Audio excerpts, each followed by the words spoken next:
Okay, so let's start today. Our topic is hypothalamus. Okay,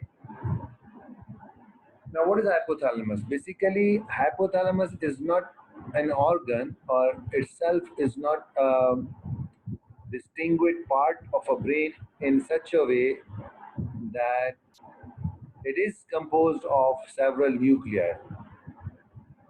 So, means like hypothalamus is a composition of or a collection of different nuclei.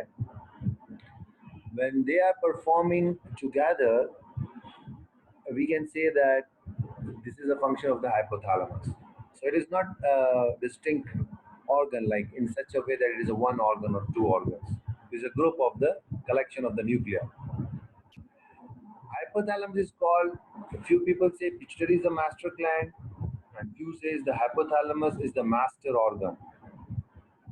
Why it is called master organ? Because almost all functions of the brain or the body are controlled by hypothalamus, like endocrine functions of the body, autonomic functions, behavior functions, and behavioral functions are hypothalamus with the limbic system.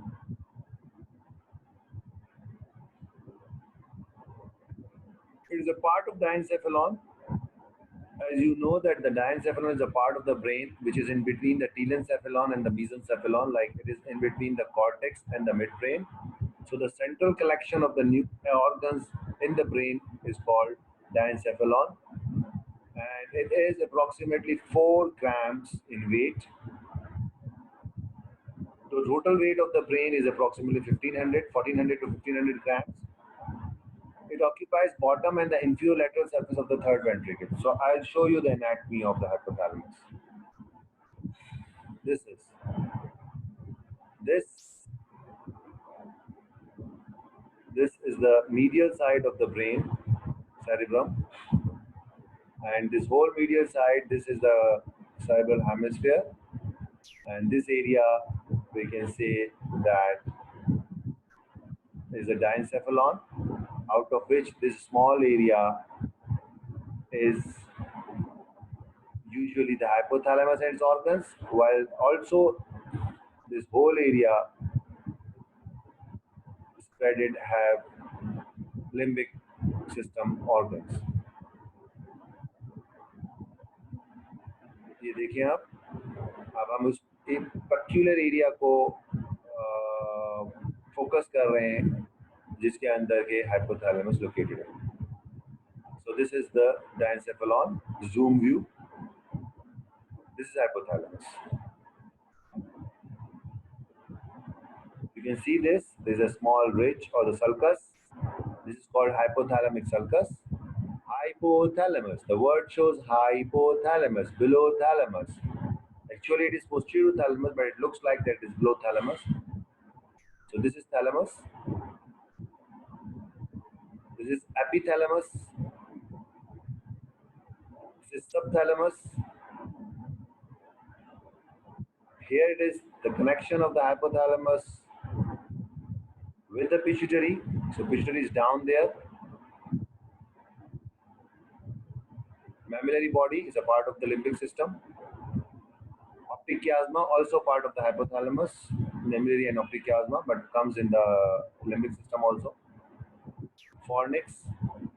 So again, I'll repeat. Diencephalon,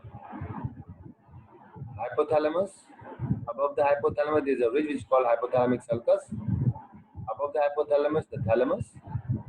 Behind the hypothalamus, the epithalamus and pineal gland. Then the subthalamus.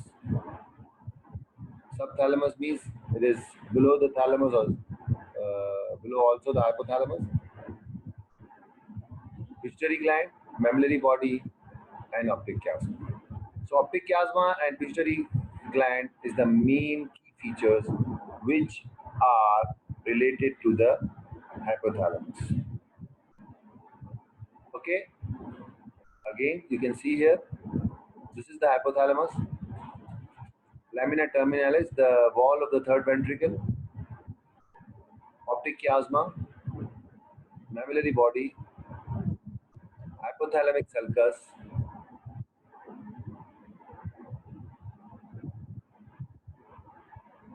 anterior commissure is a part of the corpus callosum. ये corpus callosum जा रही है, ये corpus callosum, इसका anterior portion जो है उसको हम anterior commissure बोलते हैं. And that's again the hypothalamus, which is ventral to the thalamus. इसकी boundaries anteriorly आपको arrow नजर आ रहा है, lamina terminalis है. Posteriorly ये covered है with the midbrain and tegmentum. देखें,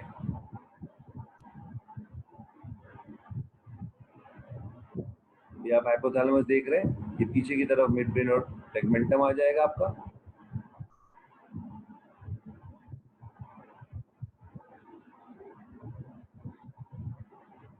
Okay, this is midbrain and tegmentum. ये basically ये hypothalamus है. आवाज आ रही है मेरी? ये hypothalamus है. तो ये anteriorly lamina terminalis है, posteriorly and little bit behind and down anterior the midbrain and the tegmentum. Superiorly hypothalamic sulcus, ये है hypothalamic sulcus, and inferiorly the optic chiasma, the mammillary body and the tuberous cinerum or infundiculum. So I hope मैं बड़ा slow जा रहा हूँ, आप लोगों को समझ में आ रही होगी ये बात. So अगर हमें कुछ भी याद नहीं रहता, जो हमें इतना याद रहता है कि हाइपोथैलेमस मीडियल साइड पे है सेरिब्रम के, एंड डायनसेफेलॉन में है, एंड डायनसेफेलॉन में ये बिलो द थैलेमस या जो है वो वेंट्रल टू द थैलेमस है, और उसके ऊपर हाइपोथैलेमिक रिज, हाइपोथैलेमिक सल्कस है, and it is continue with the mid brain. और ये इसकी मेजर जो बनती है रिलेशनशिप वो ऑप्टिक chiasma, पिट्यूटरी और मेमोरी बॉडी के साथ बनती है. और अगर आप देखें तो ये ट्यूबर सिनेरम या इन्फंटिबुलम है, ये भी पिट्यूटरी के साथ अटैच है, ये भी पिट्यूटरी के एक तरीके से पार्ट है. तो मेरी बात समझ में आ रही है यहाँ तक? Hello, all are getting my point? Okay.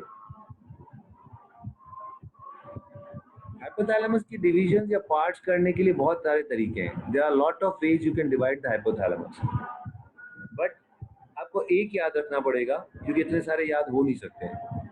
जैसे अगर आप सेजाइटली हाइपोथैलेमस को डिवाइड करो, यानी कि मीडियल टू लेटरल, तो आपको 3 पार्ट मिलेंगे: periventricular hypothalamus, medial hypothalamus and lateral hypothalamus.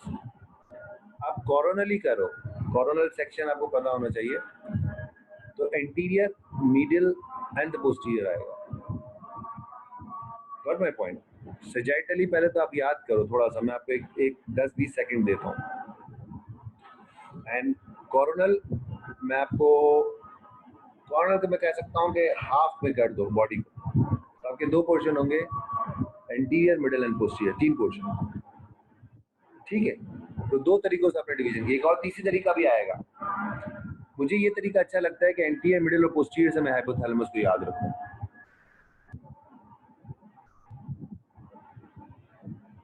ये देखें, anterior, middle and posterior reason.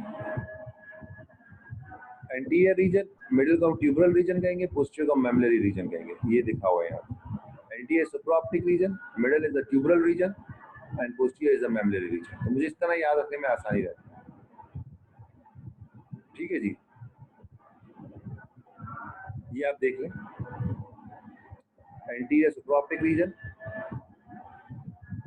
Middle tuberal region, posterior memory region. Anterior supraoptic इसलिए कहा गया कि ये बिल्कुल ऑप्टिक chiasma के साथ रिलेटेड है. सुप्राऑप्टिक कहा गया इसको नाम. देखिए ये ऑप्टिक chiasma पड़ा हुआ है, तो इसलिए आपको याद रखना आसान रहेगा कि ये रिलेटेड है एंटीरियर रीजन सुप्राऑप्टिक से. ऑप्टिक chiasma इसलिए सुप्राऑप्टिक कह रहे हैं इसको. Middle, why it's called tubular region, because ये नीचे एक पोर्शन होता है इन्फंटिब्यूलम या ट्यूबर सिनेरम, और ये डायरेक्टली कनेक्ट होता है ट्यूबर सिनेरम और इन्फंटिब्यूलम पोस्टीरियर पिट्यूटरी के साथ. तो इसलिए कहते हैं. और मेमोरी इसलिए कहा गया कि इसके नीचे ये मेमोरी बॉडी से कनेक्टेड है, इसलिए पोस्टीरियर को हमने मेमोरी कहा. तो the hypothalamus can be divided into 3 areas which appears logically from physiological and anatomical standpoints. Means आपको थोड़े लॉजिकल लगते हैं, ठीक है ना. अब इनमें नाम यहाँ लिखे हुए हैं, आगे याद करना चाहते हो याद करने पड़ेंगे। एंटी हाइपोथैलेमस न्यूक्लियाई है, पैरावेंट्रिकुलर न्यूक्लियस है, सुप्राऑप्टिक न्यूक्लियस है, सुप्राकियास्मेटिक न्यूक्लियस है, ये एंटी हाइपोथैलेमस है। मिडिल हाइपोथैलेमस में डोर्सोमीडियल न्यूक्लियस है, वेंट्रोमीडियल न्यूक्लियस है, आर्क्यूएट न्यूक्लियस है, पोस्टीरियर में पोस्टीरियर न्यूक्लियस है, मैमुलरी बॉडी पड़ी। तो इस तरह आपको याद करने में आसानी रहेगी। This will be help you. एक तो आपको नाम याद करने में आसानी रहेगी कि एंटीरियर हाइपोथैलेमस को सुप्राऑप्टिक इसलिए कहते हैं कि सुप्राकियास्मेटिक न्यूक्लियस से और ऑप्टिक कियास्मा से करीब है। ट्यूबरल मिडिल को इसलिए कहते हैं कि ये ट्यूबर सिनेरम और इन्फेंटिब्यूलम जो कि कनेक्ट करता है पिट्यूटरी ग्लैंड के साथ, उससे कनेक्ट है। मैमुलरी पोस्टीरियर को इसलिए कहते हैं कि इसका कनेक्शन मैमुलरी बॉडी के साथ है। इस तरह आपको याद रहेगा। Got my point? मैं बहुत स्लो जा रहा हूँ।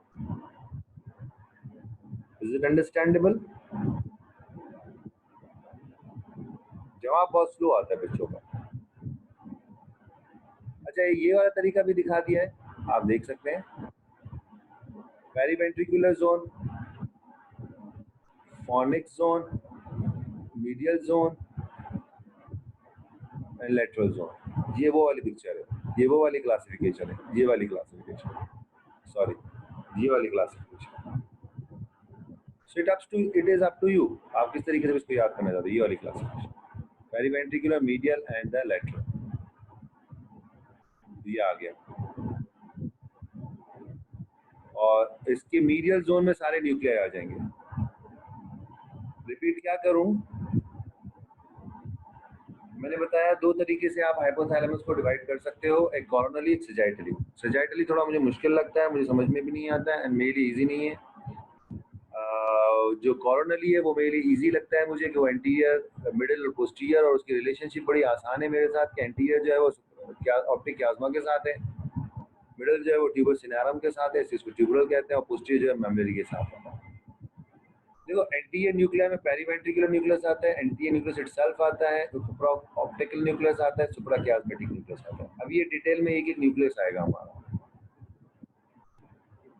और ये क्लासिफिकेशन इसकी, और इसकी मीडियल जोन में सारे आ गए। तीनों जोन जो हम करते हैं ना, वो तीनों मिडिल जोन में इस क्लासिफिकेशन के अकॉर्डिंग।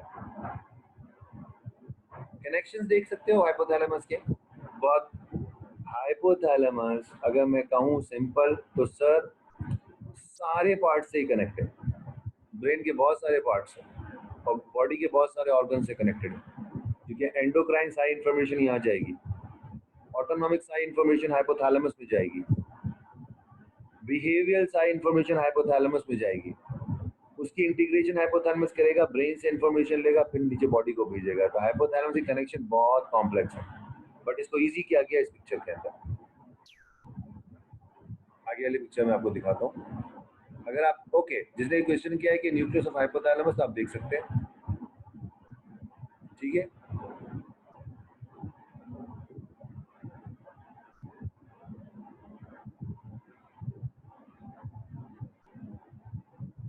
कनेक्शंस, मैंने बात की connections. It receives indirect sensory input from all sensory systems. Hypothalamus को ऑप्टिक की इंफॉर्मेशन भी जाएगी, हाइपोथैलेमस को ईयर की इंफॉर्मेशन भी जाएगी, हाइपोथैलेमस को हमारा जो पोस्ट सेंट्रल सल्कस है उसकी इंफॉर्मेशन भी जाएगी, हाइपोथैलेमस को और कोई ऑटोनॉमिक सेंसरी इंफॉर्मेशन है वो भी जाएगी, ब्लड प्रेशर की, रेस्पिरेशन की। मगर अब ये इंफॉर्मेशन आउटपुट किसको भेजता है? Various motor control nuclei. बहुत एग्जांपल्स हैं, न्यूक्लियस ट्रैक्टस सॉलिटेरियस, आपका जो सटाइटी सेंटर है, आपका जो हंगर सेंटर है, आपका जो विजोमोटर सेंटर है, आपका जो रेस्पिरेटरी ग्रुप ऑफ न्यूक्लियाई हैं, आपके जो जीआईटी को कंट्रोल करने वाले सेंटर्स हैं। सो हाइपोथैलेमस न्यूरल आउटपुट भेजेगा मेनली मोटर कंट्रोल न्यूक्लियाई को। क्रेनियल नर्व के न्यूक्लियाई हैं, send neural output to sympathetic and parasympathetic nervous system. तो सिंपैथेटिक एंड पैरासिम्पैथेटिक को भी आउटपुट देता है। Send both neural and hormonal output to pituitary, और ये पिट्यूटरी को भी कंट्रोल करता है। हम वन बाय वन आएंगे, I am going very slow. इसका मतलब ये कि hypothalamus not only send signal to the motor area of the brain, not only send signal to the sympathetic and parasympathetic nervous system, but it also sends signals to the pituitary gland. Pituitary is the master gland of the body. थोड़ा monotonous हो रहा है lecture, but hope it will be understood. देखो ये इसने बताया, बड़ा अच्छा ये पिक्चर है, इफ यू कैन। अब सेप्टल न्यूक्लियाई ऑल्फैक्टरी रीजन से अगर हाइपोथैलेमस कनेक्टेड है तो उन फाइबर्स को हम कहेंगे मीडियन फोर ब्रेन बंडल। थोड़ा सा याद करना पड़ेगा, I know it is a rectification, but you have to remember and memorise it. और अगर सारे याद नहीं होते तो कुछ एटलीस्ट। फॉर्निक्स से हिप्पोकैम्पल कॉम्प्लेक्स और मेमोरी बॉडी ऑफ हाइपोथैलेमस का कनेक्शन है, तो उस फॉर्निक्स क्या होगा? So I'm going to say, sir, fornix are the type of the fibers which basically connect hippocampus and the hypothalamus with the mammillary body. Sir, stria terminalis are the fibers which connect the amygdala with the hypothalamus. Sir, mammillothalamic tract are the fibers which connect the thalamus and the hypothalamus. फिर आप कह सकते हो तो sir dorsal posterior longitudinal fasciculus are basically hypothalamus to brain stem reticular formation. Endocrine connections क्या है hypothalamus के? Hypothalamus न्यूरोफाइसिस को तो डायरेक्ट फाइबर्स भेजता है, मगर एडिनोफाइसिस को जो है ना वो डायरेक्ट नर्वस फाइबर्स नहीं भेजता, बल्कि वो पोर्टल सिस्टम के थ्रू कनेक्टेड होता है। अगर आपने एंडोक्राइन पढ़ा हो तो आपने पढ़ा होगा हाइपोथैलेमो हाइपोफिजियल पोर्टल ट्रैक्ट। तो जो हाइपोथैलेमो हाइपोफिजियल पोर्टल ट्रैक्ट है ना, वो हाइपोथैलेमस का कनेक्शन है विद द ट्यूबरल न्यूक्लियाई, और उसके बाद आपका एंटीरियर पिट्यूटरी, और वो जो है एडिनोहाइपोफाइसिस यानी कि एंटीरियर पिट्यूटरी से कनेक्ट होगा विद दिस पोर्टल सिस्टम। तो कहीं वो डायरेक्ट नर्वस है, कहीं वो हार्मोनल है ब्लड के थ्रू। मेरी बात समझ में आ रही है? हमने पढ़ा व्हाट इज हाइपोथैलेमस, हमने पढ़ा हाइपोथैलेमस को डिवाइड किस तरह किया गया। उसमें हमने कहा एंटीरियर, मिडिल और पोस्टीरियर। फिर अभी तक हमने नाम पढ़े, एंटीरियर में कुछ है, मिडिल में कुछ है और पोस्टीरियर में कुछ है। फिर हमने पढ़ा कि हाइपोथैलेमस को कनेक्शंस जो है sensory connections almost all sensory organs, but the motor connections ये भेजता है motor part of the brain को, जैसे न्यूक्लियाई आ गए, मोटर सेंटर्स आ गए, और मोटर कनेक्शंस जो इसके होते हैं नर्वस भी होते हैं, हार्मोनल भी होते हैं। Got it? फिर इसमें हमने कुछ कनेक्शंस के नाम दे दिए, fore brain bundle, fornix, hypothalamic stria terminalis, mammillothalamic tract, dorsal posterior longitudinal fasciculus, endocrine connections में hypothalamo hypophyseal tract, tuboinfundibular tract. Tuboinfundibular mostly portal system के थ्रू होता है, और हार्मोनल कनेक्शन जो कि आप पढ़ते थे, growth hormone, releasing hormone, hormonal connection है। कहाँ से आया? हाइपोथैलेमस से निकला, पोर्टल सिस्टम के थ्रू किस पे पहुंचा? एंटीरियर पिट्यूटरी पे पहुंचा, और उसने ग्रोथ हार्मोन निकलवाया। थायराइड स्टिमुलेटिंग रिलीजिंग हार्मोन, तो thyroid stimulating releasing hormone hypothalamus से निकला, पोर्टल सिस्टम के थ्रू पिट्यूटरी में आया, एंटीरियर पिट्यूटरी में, वहां से टीएसएच को निकाला। जबकि एडीएच और जो आपका दूसरा है, कौन सा हार्मोन है भाई एडीएच के साथ निकलता है पोस्टीरियर हाइपोथैलेमस से? ऑक्सीटोसिन। वो डायरेक्टली न्यूरोफाइजिन यानी कि हाइपोथैलेमस डायरेक्टली कनेक्शन भेज रहा है उनको, और वो निकाल रहे हैं डायरेक्टली, हार्मोन के थ्रू नहीं निकाल रहे। समझ में आ रही है मेरी बात?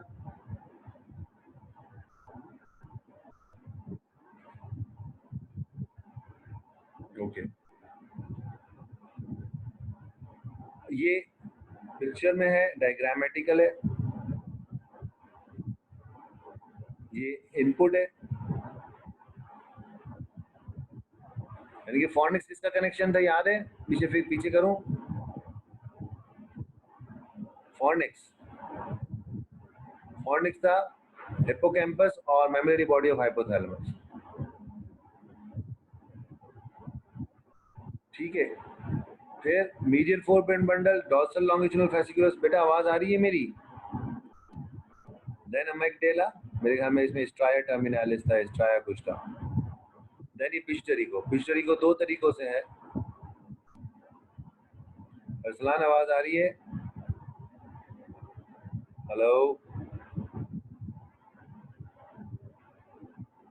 ओके भाई, बहुत लेट जवाब देते हो तुम लोग, मुझे कंफ्यूज करते हो, फिर मैं दूसरे कनेक्शन की तरफ चला जाता हूँ। तो सो रहे हैं क्या सारे बच्चे? मुझे लगता है सारे बच्चों ने लगा के चले गए सारे। ये कान पे लगा के यूट्यूब पे कुछ और देख रहे हैं। अच्छा ठीक है जी, क्या आवाज मेरी आ रही है, पिक्चर यूट्यूब पे देख रहे होंगे। अच्छा ठीक है, गुड। अच्छा ऐसे ही है जी सर गैरेज और यूट्यूब लगाया हुआ है सबने।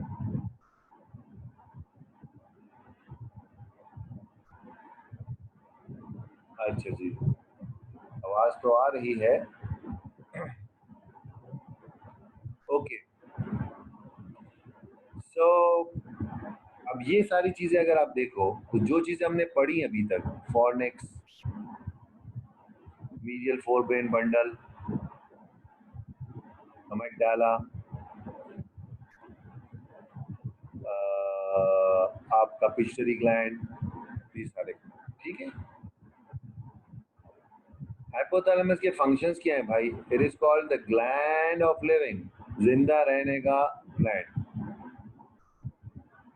आपको जिंदा रहना है तो आपका हाइपोथैलेमस सही काम करना चाहिए। अब हाइपोथैलेमस को मैंने कहा सारी सेंसरी सिग्नल्स ऑलमोस्ट ऑटोनॉमिक की और बिहेवियर की और एंडोक्राइन की आती हैं, और वो दो तरीकों से आती हैं। अगर आपका ग्रोथ हार्मोन बहुत बढ़ जाएगा तो नेगेटिव फीडबैक जाएगा हाइपोथैलेमस को। अगर आपका ब्लड प्रेशर बहुत बढ़ जाएगा तो फीडबैक जाएगा हाइपोथैलेमस को। बट जो ग्रोथ हार्मोन का फीडबैक गया वो हार्मोनल कहलाया, जो न्यूरल हार्मोन का जो ब्लड प्रेशर का फीडबैक गया वो न्यूरल कहलाया। तो ये फर्क है। और फिर ऑटोनॉमिक, लिम्बिक सिस्टम, एंडोक्राइन, ठीक है। Autonomic nervous regulation, hormone production, endocrine regulation, circadian rhythm regulation, limbic system interaction, temperature regulation, feeding. तो ये सिंपैथेटिक पैरासिम्पैथेटिक नर्वस सिस्टम को कंट्रोल करता है, ये हार्मोन की प्रोडक्शन को कंट्रोल करता है, ये एंडोक्राइन के हार्मोन को रेगुलेट करता है, ये लिम्बिक के थ्रू बिहेवियर को कंट्रोल करता है, ये आपके खाने को भूख लग रही है तो हंगर सेंटर को स्टिमुलेट करता है, भूख को बंद करना है तो सैटिस्फैक्टी को स्टिमुलेट करता है, ये टेम्परेचर को रेगुलेट करता है।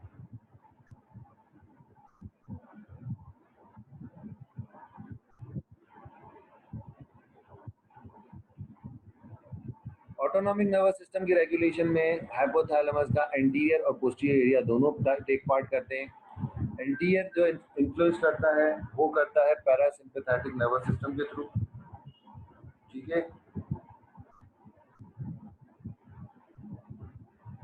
1 minute please.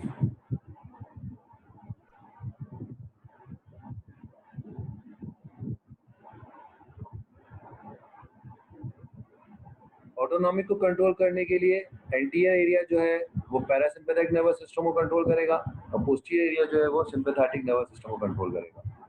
Got my point? अच्छा जी,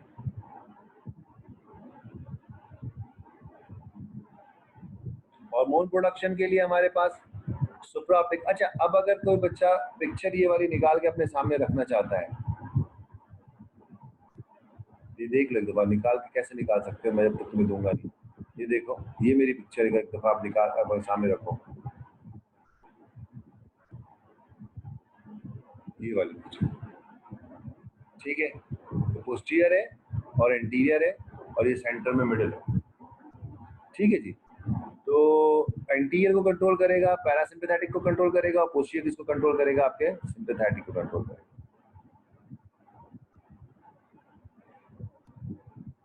Parasympathetic influence through the projections of brainstem, parasympathetic nerve nuclei, the vagal nerve nuclei, glossopharyngeal nerve nuclei. Sympathetic nervous through projections through the lateral gray horn, यानी कि lateral gray matter या जो है वो आपका cortex है।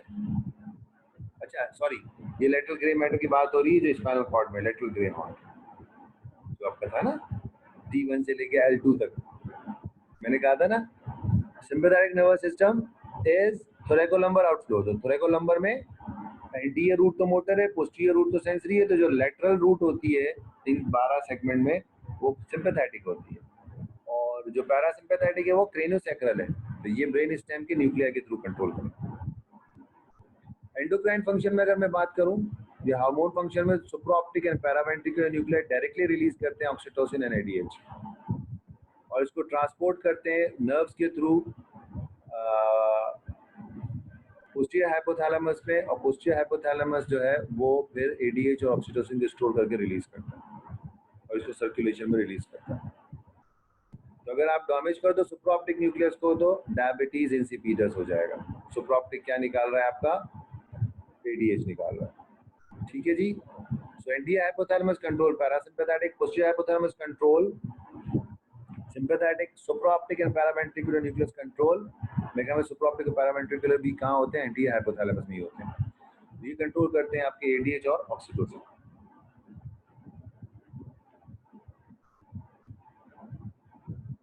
Endocrine regulation, जाहिर बात है रेगुलेट, अब रिलीज नहीं, रेगुलेट।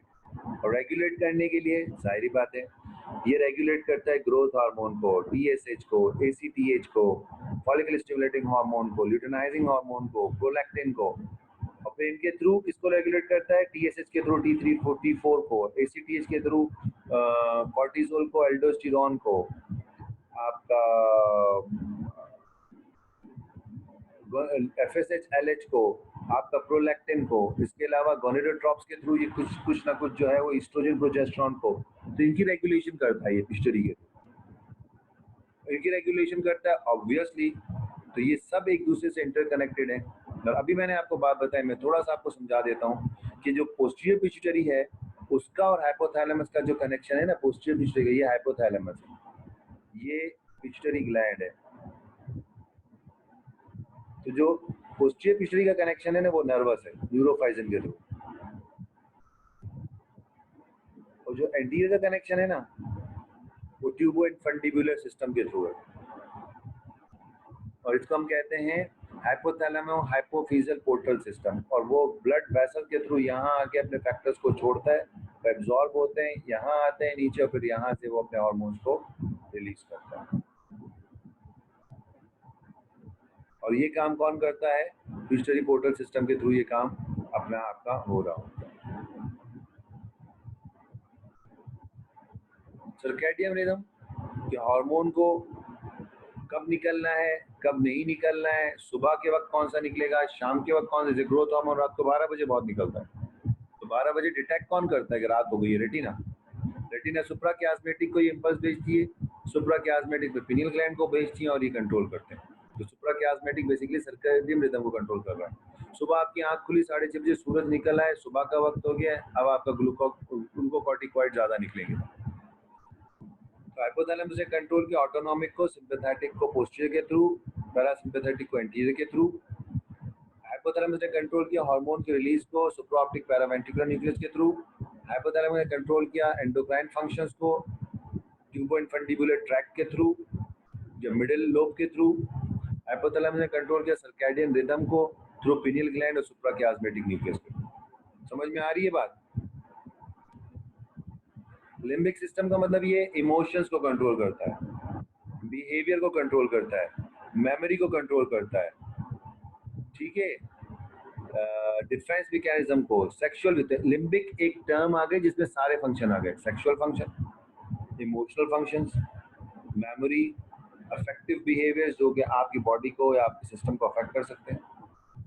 और ये किसके थ्रू कंट्रोल होते हैं, मेमोरी बॉडी के फंक्शंस। तो इसको जरा नटशेल में हमने कर दिया है लिम्बिक सिस्टम वाले को। हमने इसको एक एक न्यूक्लियस को नहीं निकाला है, हम एक एक न्यूक्लियस भी बताएंगे आपको कि कौन कौन सा न्यूक्लियस किस किस को करता है। टेम्परेचर रेगुलेशन और फीडिंग को कंट्रोल। टेम्परेचर रेगुलेशन के लिए पोस्टीरियर न्यूक्लियस है, एंटीरियर न्यूक्लियस है। पोस्टीरियर न्यूक्लियस कंजर्व करता है हीट को जब बहुत सर्दी लग रही हो, एंटीरियर न्यूक्लियस डिसिपेट करता है हीट को जब बहुत गर्मी लग रही हो। जैसे फीवर हो रही तो स्वेटिंग स्टार्ट हो जाती है, फीवर खत्म होता है तो चिल्स हो जाती है। जब फीवर स्टार्ट होता है तो आप क्या करते हो, डिसिपेट कर रहे हो। तो फीवर खत्म होगा तब आपको कंजर्व करनी जो हीट आपकी चली गई। इस तरह फीडिंग को कंट्रोल करने के लिए लैटरल न्यूक्लियस जो है वो ईटिंग को इंड्यूस करता है, उसे हम हंगर सेंटर बोलते हैं। वेंट्रोमीडियल न्यूक्लियस जो है वो ईटिंग को इनहिबिट करता है, उसे हम सैटाइटी सेंटर बोलते हैं, satiety. Lateral nucleus hunger and ventromedial is satiety. खाना भूख लगी है इसका मतलब है लैटरल न्यूक्लियस स्टिमुलेट हो गया, खाना खा लिया भूख मिट गई इसका मतलब सैटाइटी स्टिमुलेट होकर उसने हंगर को इनहिबिट कर दिया।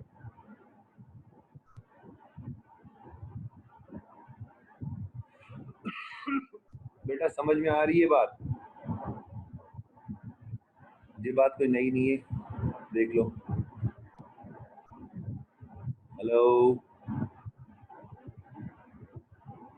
Hello, okay. एडिनोफाइसिस कोई नई बात नहीं है, hypothalamus via hypophyseal portal system connect है। न्यूरोफाइसिस हाइपोथैलेमस से हाइपोफिजियल ट्रैक्ट है। How hunger central control, yes. Basically होता क्या है, ये ऑल डिपेंड करते हैं ग्लूकोज पे। रोल नंबर 4 आपको जवाब दे रहा हूँ। व्हेनेवर आपको भूख उस वक्त लगती है जब आपका ग्लूकोज लेवल ब्लड में डाउन होना शुरू हो जाता है, तो आपका हंगर सेंटर जो है वो ग्लूकोज ना होने की वजह से स्टिमुलेट होता है,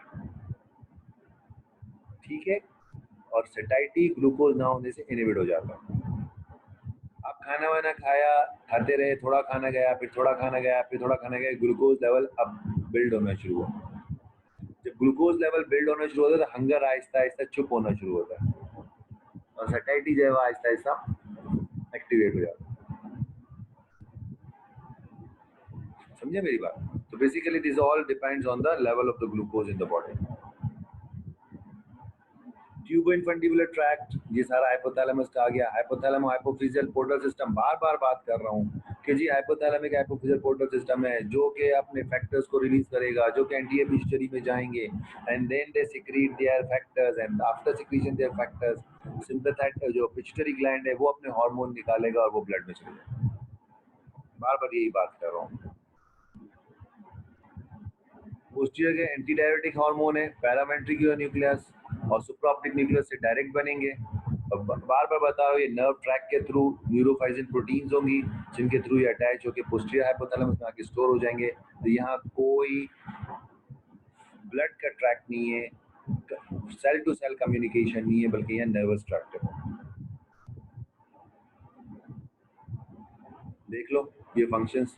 pre optic nuclei, control of the parasympathetic, supraoptic nuclei, suprachiasmatic nuclei, anterior nuclei, paraventricular nuclei. अब आप रट्टा काटना है तो रट्टा मार सकते हो इसका।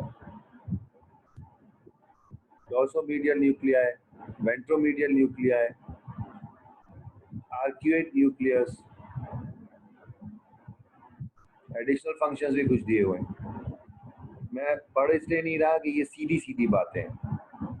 जैसे इसमें बता दिया, डोर्सोमीडियल न्यूक्लियस ऑन स्टिमुलेशन रेज और क्रूलिटी भी कर सकता है, सेटाइटी भी है। स्टिमुलेशन डिप्रेशन और एपेटाइट भी कर सकता है, सेंटर ऑफ सेटाइटी भी है।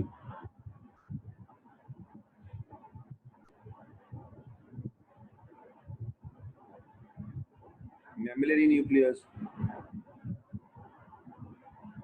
ठीक है, इसको पढ़ोगे तो समझ में आएगा, पढ़ के मुझे बताना, क्योंकि मैं भी इतनी चीज़ें याद नहीं रखता हूँ।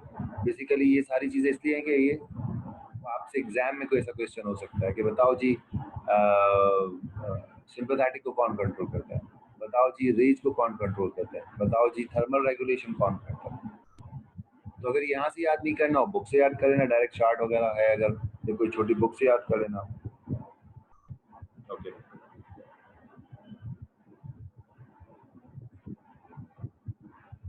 अच्छा अब ये जोन्स में आ गया। अब जोन्स में ये बात वही कर रहा है कि हमने जो जोन्स पढ़ी थी उनके हिसाब से ये न्यूक्लियाई को डिवाइड करके, अगर हम ये वाली पिक्चर देखें, सॉरी मैं ज़रा पीछे जा रहा हूँ, बल्कि मैं इसको एंड शो करके आपको पिक्चर दिखा दूँ।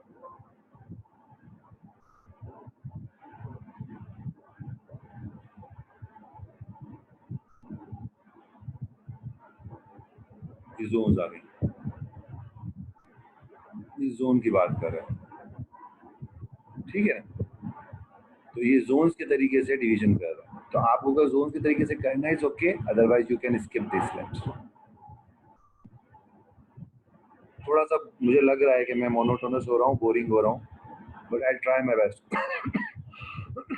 बेसिकली फंक्शंस याद करने हैं इसके, ठीक है।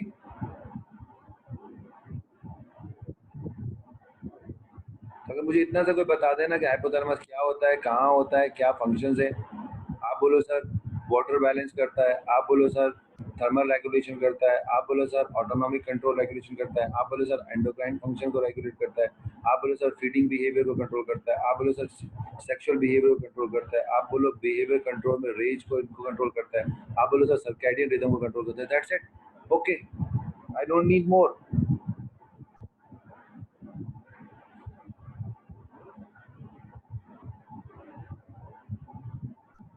न्यूरोट्रांसमीटर हाइपोथैलेमस में कौन कौन से होते हैं? Acetylcholine, GABA, glutamate, serotonin, dopamine, norepinephrine, as well as dozens of peptides. So neurotransmitter hypothalamus has been referred to as pharmacological museum by virtue of the plethora of the neurotransmitters that are contained. Summary क्या है इसकी? Hypothalamus, medial region, lateral region, supraoptic, tuberal, mammillary, supraoptic में paraventricular, supraoptic, suprachiasmatic nucleus, ventromedial, dorsomedial, arcuate nucleus, mammillary और posterior nucleus. और ये इसके major fibre tracts to hypothalamus से खुद भी बना सकते हो, कहाँ कहाँ से किधर किधर से आ रहा है। अब ये देख लो, अगर लेटरल हाइपोथैलेमस का लीजन होगा तो लीड्स टू स्टार्वेशन। क्यों? खाना नहीं खाओगे। वेंट्रोमीडियल का डैमेज होगा तो मॉर्बिड ओबेसिटी हो जाएगी। वेंट्रोमीडियल का मतलब ये है कि अब आपको ये रोकने वाला कोई नहीं है कि क्या करना, और अगर लेटरल हाइपोथैलेमस किया तो आपको बताने वाला कोई नहीं है कि कितना खाना है।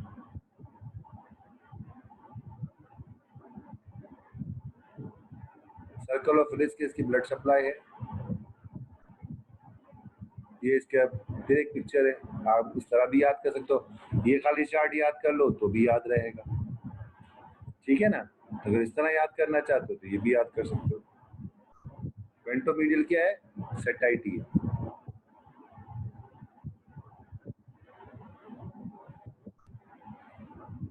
ये देख लो, इंपॉर्टेंट पे हाईलाइटिंग आ रही है। That's it. So it's not a big topic but it's little bit आपको थोड़ा सा याद करने वाला टॉपिक है। तो अगर मैंने इसलिए इतने चार्ट्स दे दिए कि अगर आप पूरी स्लाइड्स ना देखो, खाली वो चार्ट्स याद कर लो तो आपको फंक्शंस याद हो जाएंगे। कोई कुछ कहना चाहता है तो अपना हैंड रेज करे तो मैं उसको जवाब दे सकूं या कुछ